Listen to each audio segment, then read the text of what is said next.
the Jack Wilson Quartet and Roy Ayers with Ramblin'. It's an Ornette Coleman composition. Jack Wilson on piano, Roy Ayers, of course, on vibes, Monk Montgomery on bass, and Varner Barlow on drums. This is a title track of their 1966 album. This is Leid Stories. I'm Utrice Leid, and it's an action-packed day all over the place. People are doing things because they have to respond to the coronavirus and its impact on elections and the economy and all these various areas that the coronavirus has affected. But a couple of things, just the same. The coronavirus vaccine distribution, as you know, begins today across the country.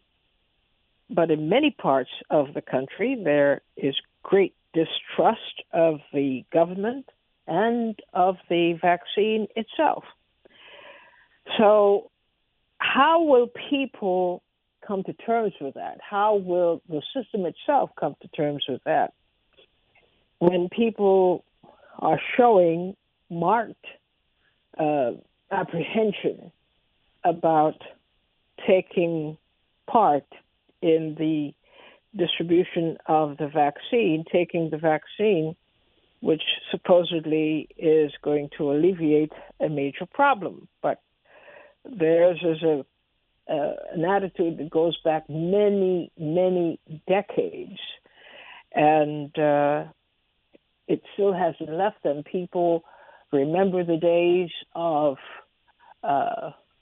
almost genocidal medicine, quote unquote, being practiced, and people dying from the cure, especially people of color in this country and the poor. And here we are again at another juncture when it is supposed that they should eagerly embrace the solutions that are available now. This is the coronavirus vaccine. And still, people persist in this attitude. So it remains to be seen what will be done about that. Also, some questions. Why are only government-approved vaccines approved? Why not open up to the possibility that there may be alternatives that may be effective without having the same kind of heavy effect? And people are also skeptical about that. Sometimes they say the cure is worse than the disease, and this is such a case. Why is there no accommodation of alternative methods that people might more quickly accept than this, stuff built, actually, that's the right word, built in the lab somewhere and then loaded up on trucks, and it must be kept at below freezing temperatures and all of this kind of stuff. But people are not talking about alternative means, and it seems to me that part of the discussion ought to be as comprehensive as possible, findings as to what is working or what might work. But we have only a one-dimensional response, and that is what is coming out of the labs. And that is the cure, and that is what people are supposed to just roll up their sleeves and get the needle in the arm, and they would have been considered well on their way to being relieved of this coronavirus. We'll talk about that. Today also is the day that the Electoral College, the electors, the people who formally and officially pronounce who the president is after an election, and the votes are counted and verified some more, and they are the ones who determine in the final analysis, they make the final pronouncement as to who the president is. Well, obviously, we have reason to believe that Joe Biden will officially be pronounced President of the United States based on the counts that were done over and over again.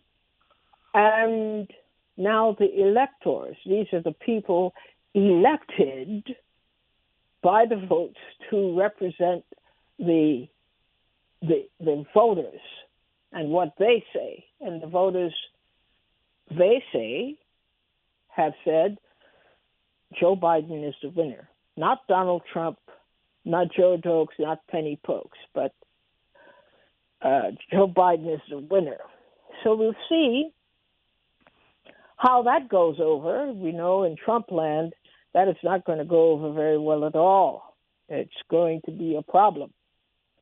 And once more, the conspiracy theories are going to abound. They're going to explode. Yet another conspiracy against Donald Trump, who, by gosh, has won this election. Has he?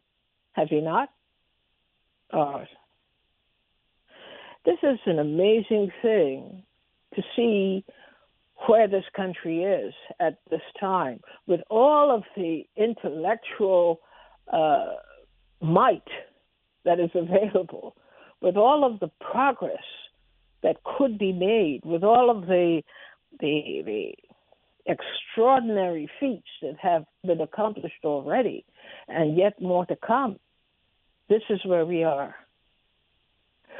The country has been ruled for 4 years by a man with serious psychological, mental, emotional deficits, and not to mention the pervasive odor of criminality all the way throughout his administration. This is a very nasty time for the past 4 years, but it has come to a crescendo here as the nation chooses a new president. And the new president, Biden, who escaped the clutches of Trump several times, and the traps laid, or the traps Trump thought that he laid for Biden, they didn't work. They backfired, or were just so ineffective as to be embarrassing that he even tried these things. But he has no shame, and he is dedicated to not just winning, but dominating. Everybody must obey him and regard him as Lord of Lords. Well, that just proves what I said a couple of seconds ago about a person so demented, unable to keep in focus reality and just where he is with respect to this process. But we will talk about those things that you want to talk about. I laid out some broad ideas about things that would be of interest to talk about today, and what your comments and concerns are. It is an unusual time, for sure. It's very unusual. And people have all kinds of ideas of how to, quote, solve it, unquote. But I'm afraid it's not that easy. There are so many complications here. But one step at a time, let's at least determine who is currently with the vote by the the the official board, the people who say they are the ones, the people who have the right to pronounce who the winner is. Let's see what they say and where we go. But always keep in mind that in a way, this is still experimental. Why do we have that feeling that certain things are just not settled? Although people keep telling us, well, this is how it works. Yeah, but there are so many instances in which the system departs from the way it works, and it is made to work a different way. This particular election cycle is one of them. The government had not worked the way it was supposed to work, and but now people are expected to fall back in line and have faith and trust that the system is getting itself back together under a new president. Not too long from now, we will be discussing our concerns about the new president. But for now, let's take one thing at a time. What is the situation? Do we have a winner? Do you like the fact that we have a winner? Do you think there ought to be a different winner? Do you think this was a conspiracy to produce this particular result? Are you okay with what is determined as a winner? What are your thoughts? 888-874-4888. Of course, we are finding our way as well. I am not pretending that I am an expert in election law, because every time I think I'm expressing an opinion that is considered settled law, then something comes out from the woodwork and reminds us, no, there's a fight to be had. And they will invent all kinds of ways and means to get into a fight, even though it is to the minds and hearts of people. We shouldn't be involved in these kinds of elementary fights, which become they explode into big issues. We thought we had this thing together, this thing called an election. We thought we had it together. We thought we had the procedures down pat and how it's supposed to work and so forth. We thought we had all of that together. Turns out we don't, because the entire nation, in Congress even, had fallen victim to this idea that they had to please one person. Donald Trump had to be pleased. And, of course, his mentality is, it's all about me. So I will do everything possible to frustrate the process. And he succeeded in diverting attention, in getting people unnecessarily worked up, in creating new scenarios that just did not exist, and being indulged, fully indulged, because, well, he's Donald Trump. So the rules can't go the way they're supposed to go, the way they have been going for decades and decades. But now we have to placate this one person, and he is never, ever to be placated. He just is not to be satisfied. 888-874-4888. We're talking about the day of the premiering of the vaccine program. We ask questions about why. Is there only one solution? Is there no alternative?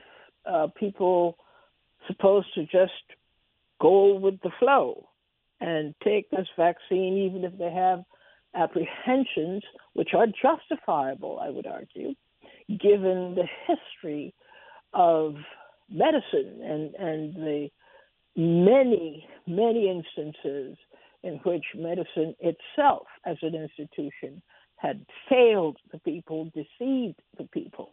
And now it is expecting people to have 100% faith in what it is it's doing and saying. 888-874-4888. Now, one thing I wanted to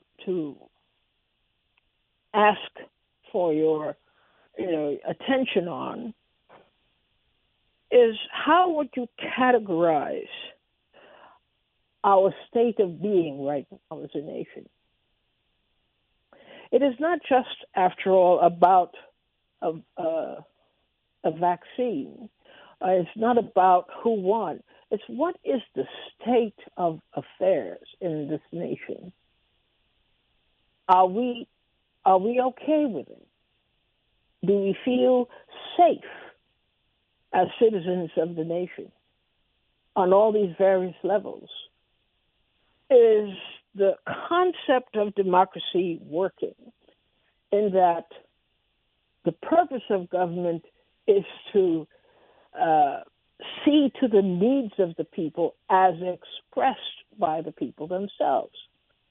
How are you with the state of affairs, this contract between government and society that's supposed to exist? Do you think it still holds, or do you think something has happened in the recent past and we're seeing an evolution in terms of how government perceives itself and how the people perceive government? Okay, we start with Ed from Jamaica. You're on the air. Hey, good afternoon, Yatrice. How you doing? Okay, Ed, thank you. Basically, I want to address the vaccine topic. I feel very strongly about this. I mean, as far as the country and the state of mind the country is in, I feel it's in one of fear. It's in one of fear and confusion. We're not getting correct information. We're not being allowed to have options.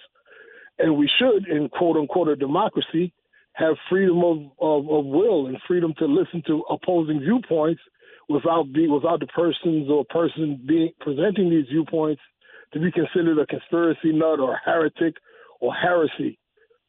This vaccine is not a vaccine as far as I'm concerned. It doesn't adhere to what normal vaccines do. It wasn't created normally. It's a genetic messenger that's causing your cells to create a protein, which, if you believe what they're saying, will ward off this virus. Viruses mutate. There's never been a successful cure for the common cold because every year we get a new strain of flu or strain of cold virus. So, as far as practical information, I'm telling people, look into the health department. I've done it myself. And if you can, try to petition the health department to say because of religious beliefs or because of a conscious objection, you're refusing to take this vaccine. Because if we don't get ahead of this thing, it's going out of fear. I fear it will become a mandate. And it's harder to pull back something than it is to stop it. It's harder to pull back a bad idea than it is to stop it before it develops traction. And the way that this is going down, the climate of this country, the way that people are acting off of fear, the way that people are acting off of emotion and allowing that to control the logical thought processes and the obvious questions that we should be asking at this time, and we are not, it's disturbing. And I just think there should be a call to sanity. Let's take a look at this thing. Let's consider alternatives. Let's not just go with some laboratory pushed out concoction in hopes that it will stem a tide, which might not really be what it's portrayed to be. So let me ask you, let's say you're part of the government looking at what they said and labeled as a pandemic. This is very serious. Disease everywhere. and it's claiming hundreds of thousands of lives, people already dead and people in the process of dying. It has to do something. What do you recommend the posture of the government should be? Should it not hurry up and come up with something, or should it just do a palliative, a temporary hold off until they could come up with something better? Listen, there are a myriad of things that could have been done in addition and before this. First of all, universal health care, a government mandate, allowing anybody who gets sick to go into a hospital and not have to worry about medical bills, not have to worry about health care, not have to worry about paying, going broke or debt. That should have been paramount. That would have been my first step.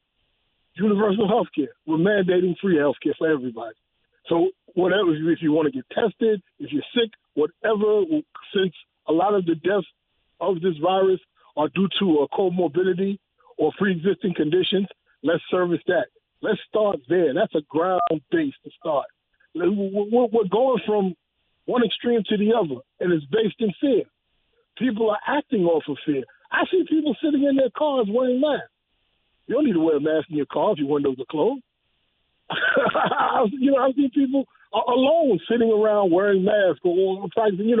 The logic behind this, the science behind this, the questions behind this, all of these things we've been doing since January. In March and April, we're supposed to be flattening the curve. And then we get a resurge. Why is there a resurge if people have been practicing flattening the curve? In New York, we were supposed to be a model state for flattening the curve. Now we're professionals are saying we're twice as worse than we were in March. It doesn't make sense. Things are being said that don't add up, that don't collect. And when I try to confront some professionals or people on this, they don't have answers, or they give you a roundabout answer that doesn't make any sense. And if you do question it, and qualified professionals have questioned it, they're ostracized. They're called nuts. They're called kooks. Listen, DNA is the building blocks of making us human. I don't want anything that's going to mess with that without it being tested and tested and tested and tested ad infinitum until I'm going to put it in my body. This is the state of affairs that we really need to take a look at. We really need to use our intellect and question everything. All right. Well, you got us started. And on several serious notes, thanks so much, Ed, for your contribution today. Patricia from New York, you're on the air. How are you? Just fine, thank you, Trace, and good afternoon to the PRN family. As I previously said, unfortunately, the narrative has already been indoctrinated into everyone, from the public up to all of the medical providers and practitioners.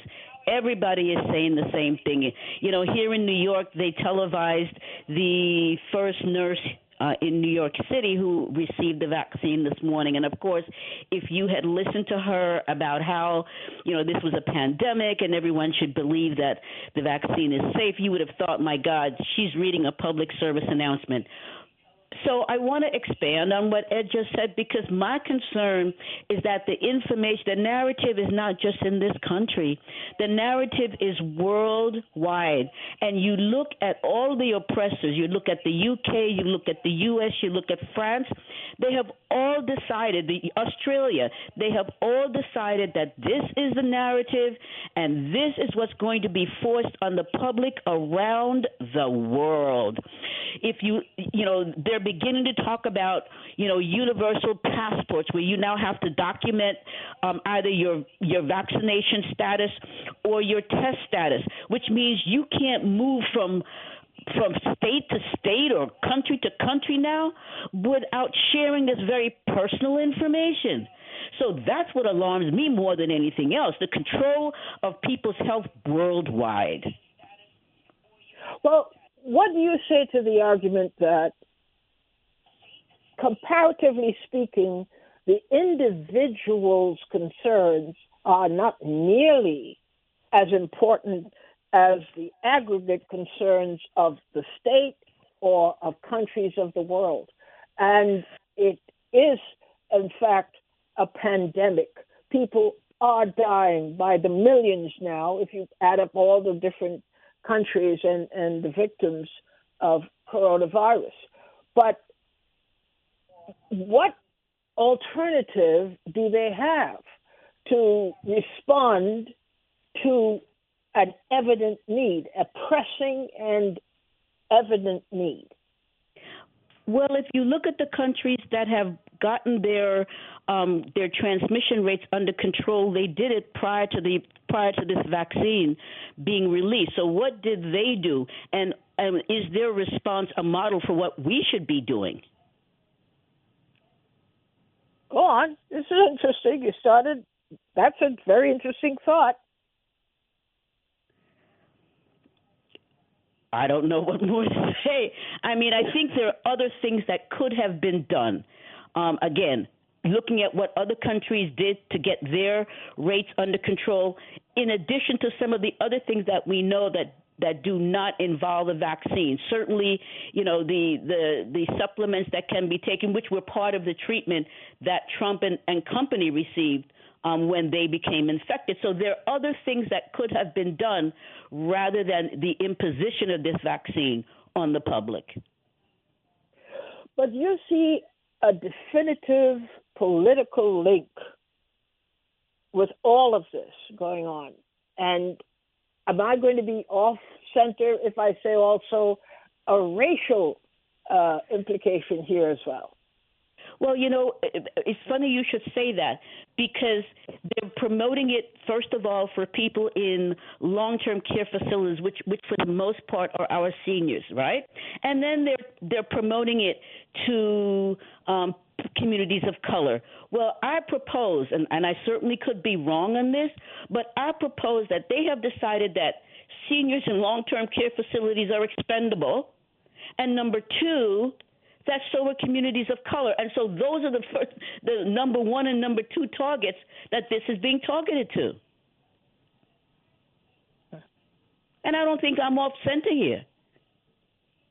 Do you think that there should have been, or still should be, some discussion as regards the virus, not the virus, but the vaccine being the only way to go? Absolutely, but unfortunately, that decision was made a long time ago. It's like when the police, have a theory and they lock into one theory and they exclude every other theory. That decision was made a long time ago. This decision was made that the vaccine was going to be the way to go, and that was it. So that decision was made a long time ago. All right. Well, thank you. Thanks, Patricia. Always a thought-provoking point of view. Thank you. Thank you. 888-874-4888. While we give you some time to assemble your thoughts, we'll take this break, and we'll come right back.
To Leid Stories on PRN.FM. We're talking about developments today. We have the so-called the official namers of the president. Their work today is to officially name the president, and we expect that person would be the person that we've been told so long ago looks like the likely president, and that's Joe Biden. Of course, this is not going to sit well with the soon-to-be ex-president, Donald Trump, but them's the breaks. There's enough evidence to suggest that the law was followed the way it was supposed to go, and the result has been determined, and the winner is Joe Biden. In the not-too-distant future, we'll have some issues to discuss about Joe Biden, but not today. We're talking about who actually won the election today, so that, we're creeping along through the process. This is how it's done. It has been frustrated for no reason other than Trump felt he can just do exactly that, just frustrate the process. But finally, the electors have met today, and they will have chosen the President of the United States, and we could get on with life.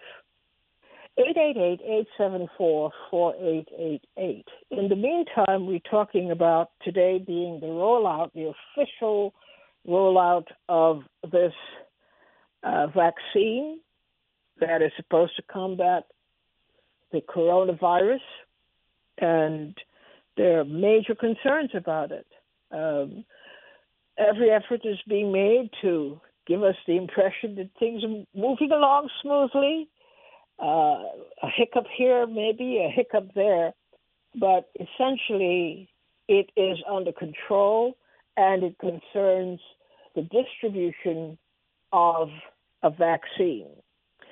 We know that this has provoked serious reaction in the communities of color and also in communities that have knowledge and remember the role of so-called medicine in not curing disease, but in fact creating and promoting it. And so these same communities, basically in a kind of hereditary fashion, have inherited the same attitude about viruses or anything like that the government, as a government, is responding to. And this concerns the coronavirus at the moment, and there's great resistance to it, and it's building. Nana from New York, you're on the air. Okay, yeah, I want to talk about Ed and Patricia, who talked previously, and I was cut off, so I don't know who else talked. But you have a fantastic, educated group of people who are calling in. We need a contact number. We can come together and do something about with these great, fantastic suggestions that we have, because we're in big trouble. Okay, and we have to stop having these conversations where we don't go further with it. Do something about it, and we need a support. You need a support system, and we need a support system. We can come together and get an email where we can all come together and pull together, because the ones who are supposed to have the vaccination are the political people, the Wall Street people. They're not going to have it. Who are they going? They're going to the elderly who's sick. They're going to the health workers who's helping the 99% of population. Okay, we get rid of them, get rid of the old elderly people, and get rid of the people of color, and then it's just us, the white boys. Okay, to say either or.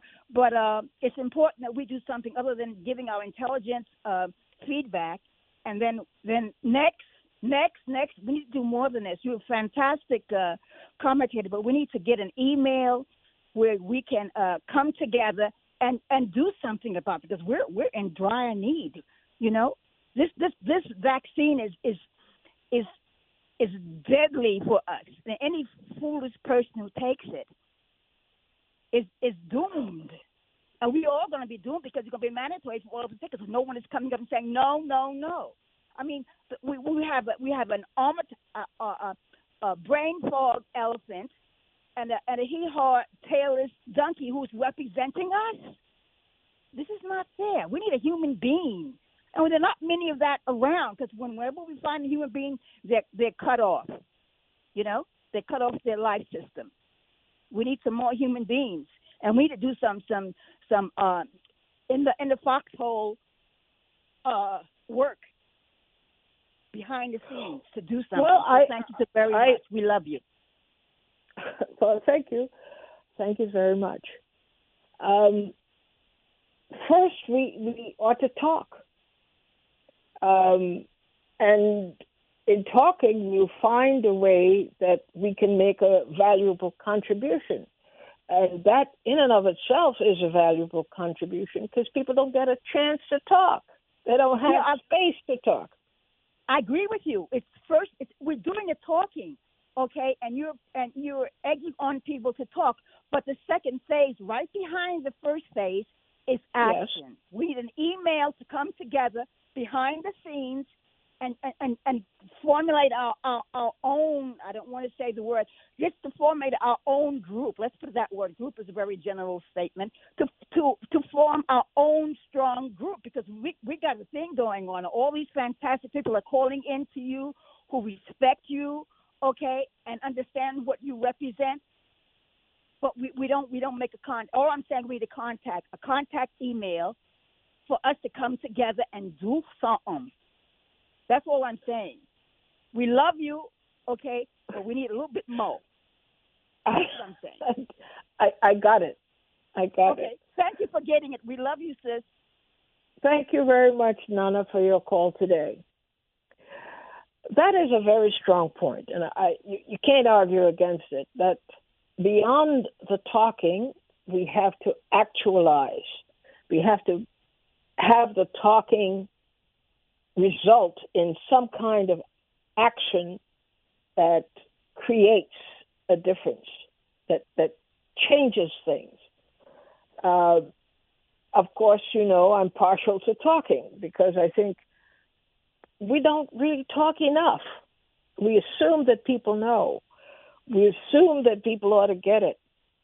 But talking is a very viable and vital resource that we have to use and begin to use properly. I've been talking about that with respect to the Free Your Mind Friday. Develop the skills to be out in public, to put your case before the public and to elicit reaction.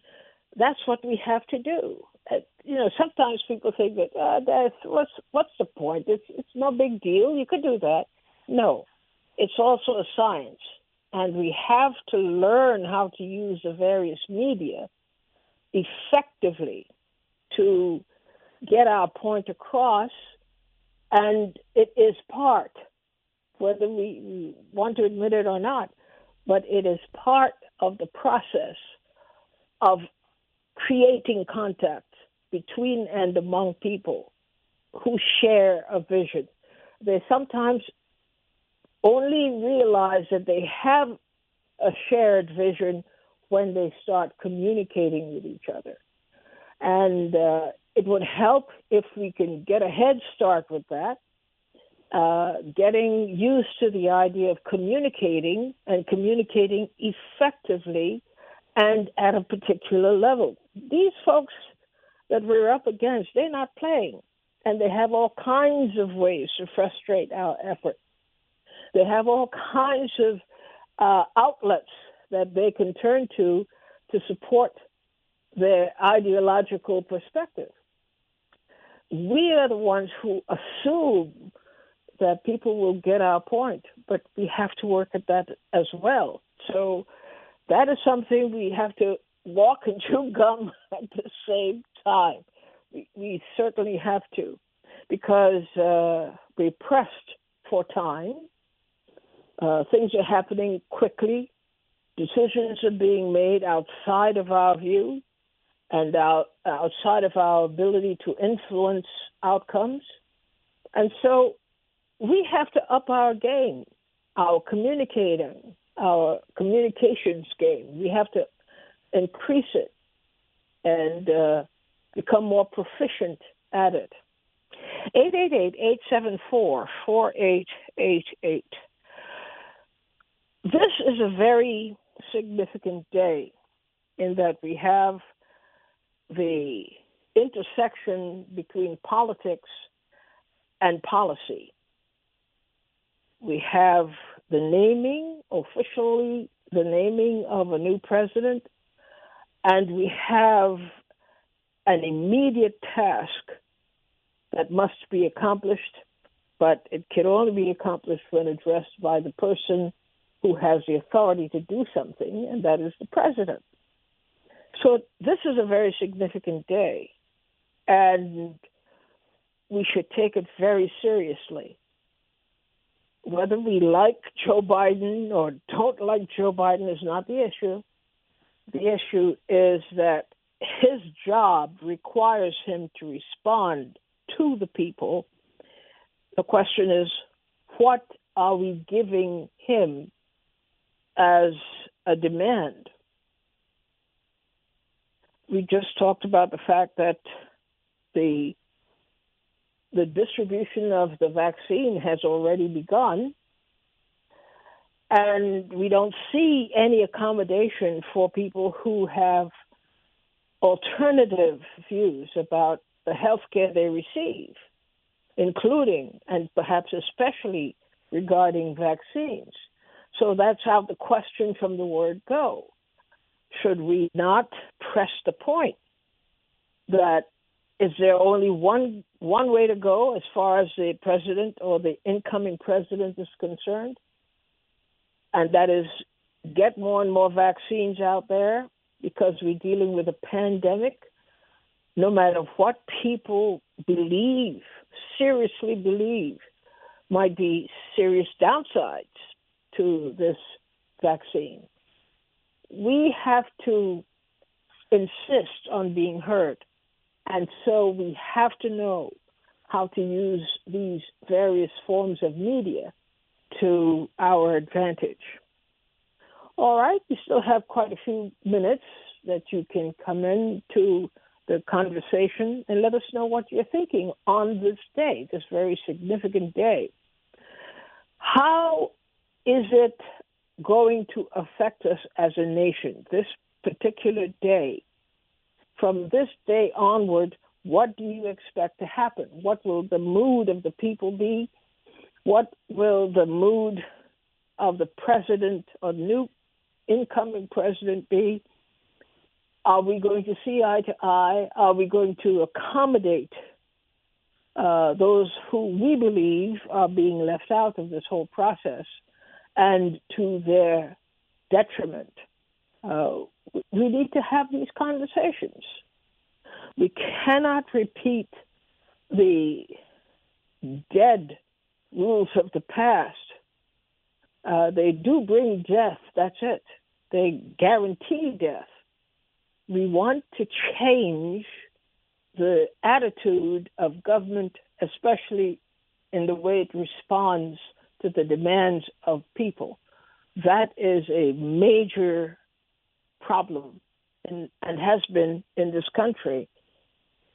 The attitude always has been the government decides what it's going to do, and your job and my job is to fall in line and do it. We have to change that, and we have to change it this time around.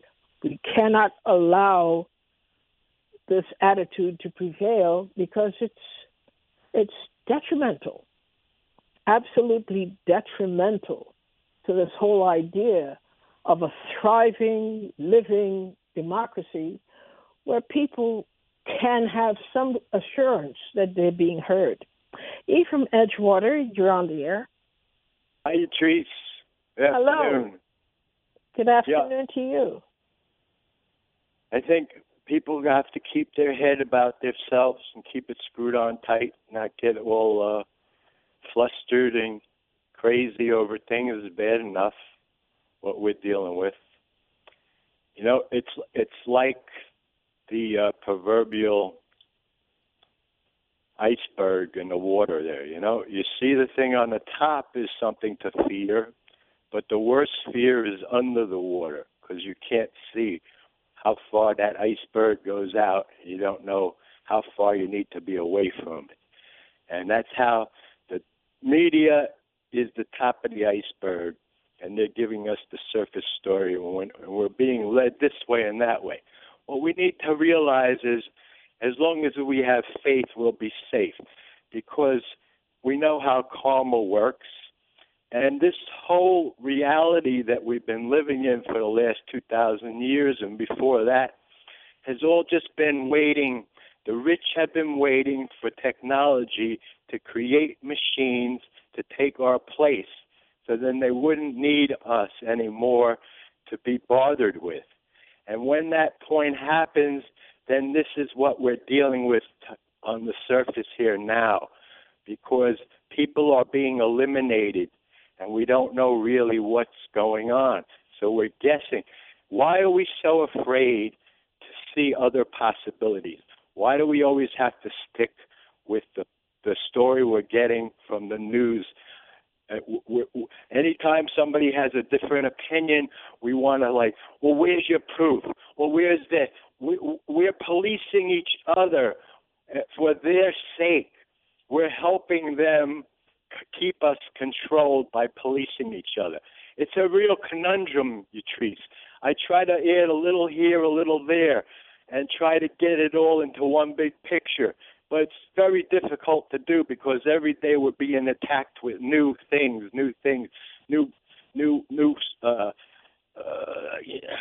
See, I'm getting into a circle here because this is how they want us.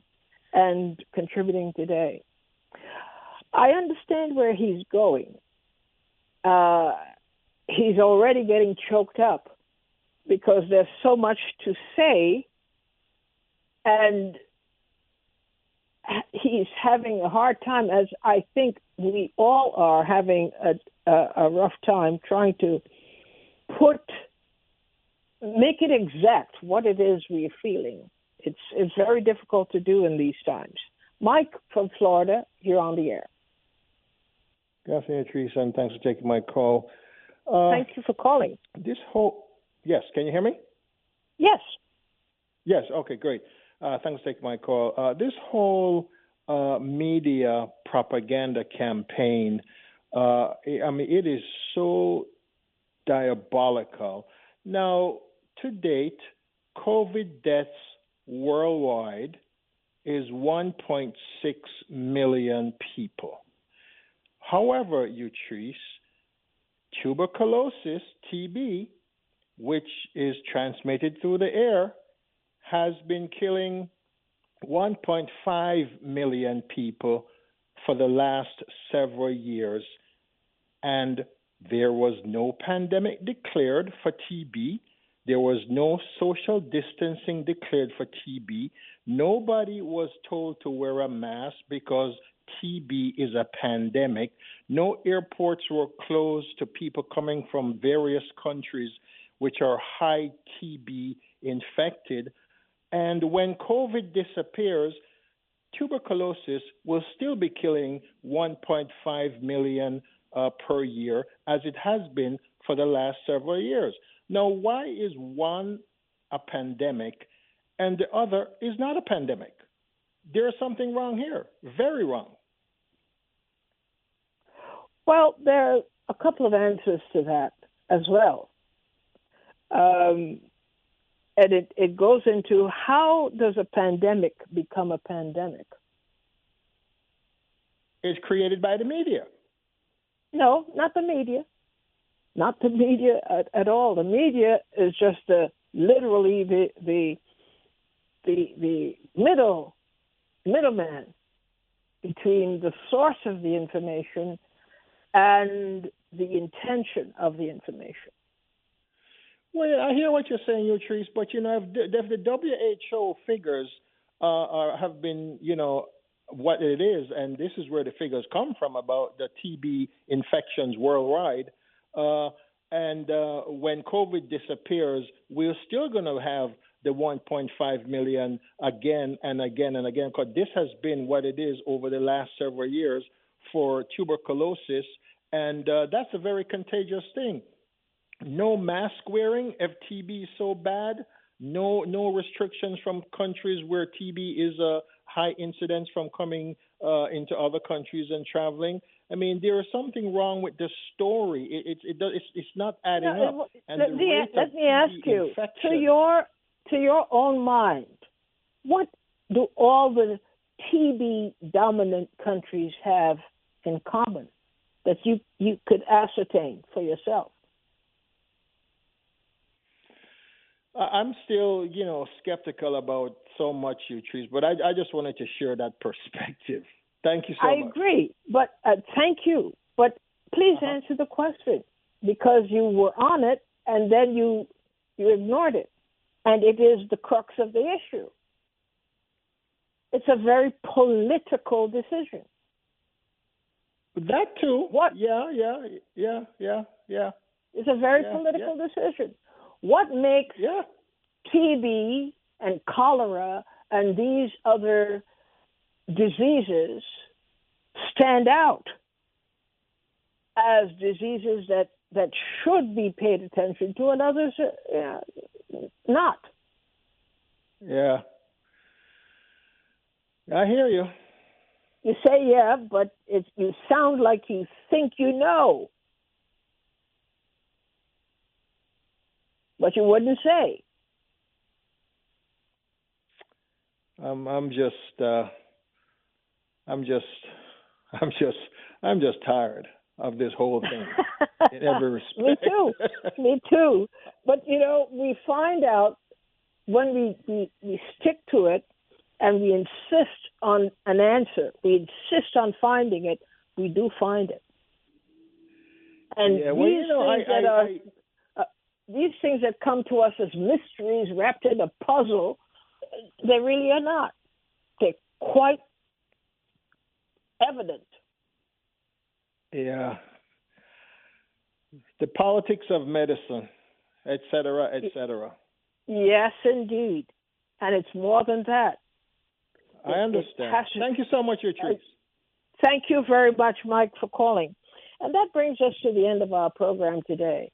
You see, what just happened is Mike knows. He feels strongly that he knows. And I feel strongly that he knows too. But we both are not incorporating this as part of our daily narrative. We don't want to deal with it. We're reluctant to deal with it. We're reluctant to face down the people who do know but do nothing. But we'll get there.